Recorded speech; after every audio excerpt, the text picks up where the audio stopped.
श्रावण मास का लेन देन होता है जब चंद्रमा अपने अगले नक्षत्र पे जाता है और उस नक्षत्र का नाम होता है सावन नक्षत्र, और ये होता है पूर्णिमा के दिन। तो जब चंद्रमा पूर्णिमा के रोज श्रावण नक्षत्र पे जाता है उस दिन से श्रावण मंथ और शुरू होता है। सुर, असुर, देव, दानव सब आराधना करते हैं शिव की, मगर करते क्यों है? उसके पीछे भी तो कोई कारण होगा। तो कहानी कुछ यूं है कि समुद्र मंथन तो आपने सुना, स्वर्ग को क्रॉस करके कहीं जा रहे थे, मतलब वो जहां जा रहे थे उसके बीच से स्वर्ग पड़ रहा था। जब वो स्वर्ग लोग क्रॉस कर रहे थे तो रास्ते में उनको टकरा गए इंद्र। बैठे थे अपने वाहन पे ऐरावत हाथी का पूर्वज, जैसा मैं हर बार कहता हूँ। तो ऐरावत के ऊपर बैठ के इंद्र जा रहे थे और सामने आ गए दुर्वासा। भक्ति भाव में दुर्वासा ने इंद्र को एक अलौकिक माला गिफ्ट की, भेंट स्वरूप कि लीजिए देवराज इंद्र, ये आप मेरी तरफ से उपहार रखिए। अब देवराज इंद्र ने क्या किया कि उसको खुद पहनने की जगह ऐरावत को पहना दिया, अपने हाथी को। पर उस माला में बहुत सारी अलौकिक शक्तियों के साथ जो फूल थे, उस फूल में इतनी खुशबू थी, सुगंध थी मुझे कहना चाहिए, कि बहुत सारी मधुमक्खियां ऐरावत के आसपास भिनभिनाने लग गईं। अब ऐरावत हाथी, वो होने लग गए तंग, उनको होने लग गई परेशानी। ऐरावत ने अपने सूंड से उस अलौकिक माला को उतारा, अपने सामने फेंका, और जब वो आगे बढ़े तो ऐरावत के पांव से वो माला रुंध गई। उसको ऐरावत चलते चलते उस माला को ऐरावत ने रौंद दिया। और ये देख के दुर्वासा को बहुत बुरा लगा, क्योंकि वो जो अलौकिक माला था वो स्वयं शिव पार्वती की तरफ से दुर्वासा को मिला था, जो उन्होंने इंद्र को भेंट में दे दिया था। अब ये तो तिरस्कार हो गया ना, तो बड़ा बुरा लगा। तो गुस्से में दुर्वासा ने इंद्र, क्योंकि इंद्र देवराज इंद्र हैं, सारे देवों के राजा हैं, देवराज इंद्र और सारे देवों को ये श्राप दे दिया गुस्से में कि तुम सब लोगों की क्षमता, तुम सब लोगों की शक्ति क्षीण हो जाएगी। क्षीण मतलब मिनिमम हो जाएगी, और विद टाइम लगातार घटती चली जाएगी। और ऐसा ही हुआ। जैसे जैसे वक्त बीता, सारे देव, सूर्य देव, वायु देव, इंद्र देव, जल देव, सभी देव, इन सब की जो क्षमता थी, जो शक्ति थी, वो लगातार डिटोरिएट होने लग गई, घटने लग गई। अब ये बहुत बड़ी परेशानी थी। क्यों? क्योंकि जैसे जैसे ये बात स्वर्गलोक के बाहर जा रही थी, असुरों को पता चल रहा था कि देव कमजोर हो रहे हैं। देवों का कमजोर होना मतलब असुरों के चांसेस बढ़ना, इंद्रलोक पे हमला करके इंद्रलोक को पराजित करने का, इंद्रलोक पे अपना वर्चस्व, अपना शासन स्थापित करने का। जब जैसे जैसे ये हो रहा था, वैसे वैसे देवों के अंदर घबराहट बढ़ रही थी। वो डर रहे थे कि अगर सच में ऐसा हो गया तो शायद हम असुरों से जीत नहीं पाएंगे। अब असुरों से जीतने का एक ही तरीका था कि अपनी शक्तियां वापस पाई जाएं। जब भी देवों को, इंद्रदेव से लेकर सारे देवों को परेशानी आती है तो वो तीन में से किसी एक के पास जाता है। कौन कौन है वो? ब्रह्मा, विष्णु, महेश। इस बार वो सबसे पहले पहुंचे विष्णु जी के पास। त्राहिमाम मदद कीजिए, ऐसा हो रहा है, हम स्वर्गलोक खो देंगे, देवों का वर्चस्व चला जाएगा इंद्रलोक से। विष्णु जी ने बोला कोई बात नहीं, आपकी सारी शक्तियां वापस आएंगी, लेकिन उसके लिए आपको मंथन करना पड़ेगा। और वो मंथन था सागर मंथन। तो ये पूरा सागर मंथन शुरू क्यों हुआ था, ये थी उसकी कहानी। जब ये सब चीजें हो रही थी, जब विष्णु जी ने उनसे कहा कि सागर मंथन करना है, तब तक सारे देव इतने कमजोर हो गए थे कि वो पूरा सागर मंथन अकेले कर नहीं पाते। अब उनको सागर मंथन को संपन्न करने के लिए, कंप्लीट करने के लिए, पूर्ण करने के लिए जरूरत थी सारे असुरों की भी। बिना असुरों के देवता सागर मंथन करने की स्थिति में नहीं थे। कभी कभी सोचा होगा ना आपने भी कि सागर मंथन, देवों को असुरों की क्या जरूरत पड़ गई? दोनों तरफ खुद देव ही क्यों नहीं खड़े हो गए वासुकी को पकड़ के खींचने के लिए, मंथन करने के लिए?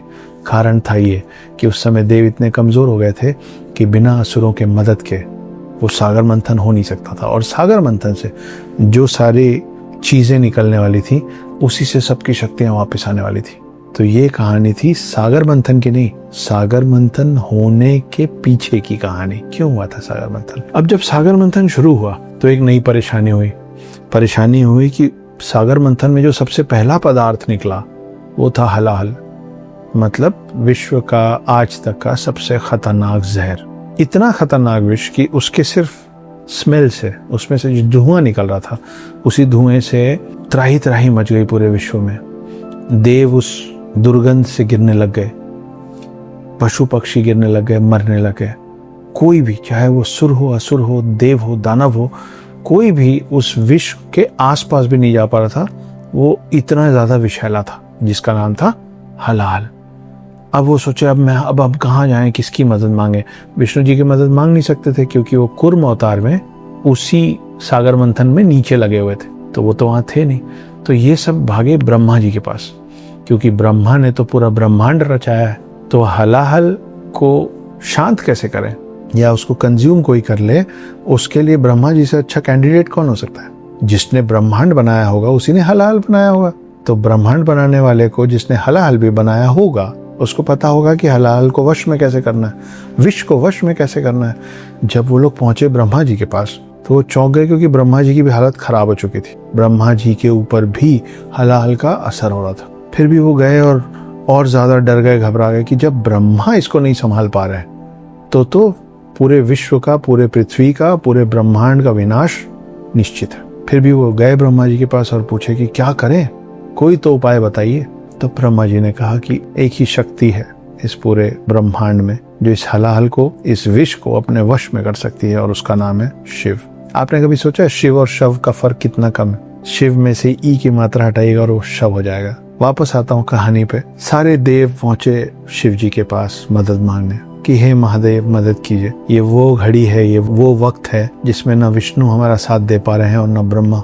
उस वक्त शिव जी ने हलाहल को अपने कंठ में रोका, उसको पी लिया, और तब से उनका नाम पड़ा नीलकंठ। ये एक बहुत बड़ा कारण है जिसकी वजह से शिव जी की आराधना, उनकी पूजा, उनकी मान्यता सिर्फ देवों में नहीं है, असुरों में भी है। क्योंकि अगर हलाहल को कोई कंज्यूम नहीं करता, कंट्रोल नहीं करता, वश में नहीं करता, तो सिर्फ देव खत्म नहीं होते, पूरा ब्रह्मांड, पूरे मनुष्य, सारे जीव जंतु, सारे प्राणी, पूरा पृथ्वी और असुर, सब कुछ खत्म हो जाता। इसलिए शिव को मानने वाला कोई एक समुदाय, एक भगवान ऐसे नहीं है। हर देव शिव को मानते हैं, क्योंकि शिव ने उस रोज सिर्फ मनुष्य की या सिर्फ देवों की जान नहीं बचाई थी, असुरों की भी जान बचाई थी। वो रोज है जिसके बाद सब के सब शिव जी के सामने नतमस्तक हो गए थे। मगर जब शिव जी ने उस हलाहल को अपने कंठ में रोका, आप सोचिए कि आप कोई लिक्विड को कंज्यूम करें और यहां रोक पाए। सोचिए, वो अंदर उतरेगा तो शिव को नुकसान होगा, वो बाहर निकलेगा तो ब्रह्मांड को नुकसान होगा। शिव ने उसको बीच में रोक तो लिया, लेकिन शिव को भी उसका प्रभाव हुआ। जब शिव को प्रभाव हुआ तो शिव को बहुत पसीना आने लग गया, उनके शरीर का तापमान बढ़ने लग गया, वो विचलित होने लग गए। और क्योंकि ये पूरा समुद्र मंथन हो रहा था और ये समुद्र के पास हो रहा था, समुद्र हमारा वाला समुद्र नहीं, क्षीर सागर वाले समुद्र की बात हो रही, आसपास जल था। और तब सारे असुर और सारे देव मिलके शिव जी को ठंडा करने के लिए, उनको शांत करने के लिए, उनका तापमान गिराने के लिए उनके ऊपर जल चढ़ाने लग गए। ढेर सारा जल चढ़ाना शुरू किया उनके ऊपर। सारे देव उनके पास जो चीजें थी सब भर भर के शिव जी के ऊपर डालना चालू किए, ताकि उनका टेम्परेचर कंट्रोल में रहे। यहां से शुरू हुआ था जल अभिषेक का प्रचलन। इस समय असुर और देव कोई अलग नहीं था, सब एक जैसे हो गए थे कि शिव जी के ऊपर जितना जल चढ़ा सकते हो चढ़ाओ, जब तक शिव जी इस नीलकंठ में जो हलाहल फंस गया है, रोका गया है, उसको कंज्यूम करके अब्सॉर्ब ना कर लें, तब तक उनके ऊपर जल चढ़ाओ। ये जो पूरा श्रावण महीना है, उसमें कांवड़ यात्री कहाँ कहाँ से आते हैं और भर भर के गंगा जल, वैसे तो गंगा जल चढ़ाना चाहिए, लेकिन कहीं से भी स्वच्छ शुद्ध पानी लेके अगर आप शिवलिंग के ऊपर चढ़ाते हैं तो शिव बहुत प्रसन्न होते हैं। क्योंकि शिव को वो समय याद है जब उनको भी मदद चाहिए थी, और मदद करने के लिए हर कोई खड़ा था। सिर्फ असुर नहीं, सिर्फ देव नहीं, मनुष्य भी। वहाँ हर कोई जो वहाँ उपस्थित था वो सब शिव को जल चढ़ा रहे थे, ताकि शिव का टेम्परेचर, शिव का तापमान नियंत्रित हो जाए। ये कहानी है जल अभिषेक करने की शुरुआत की।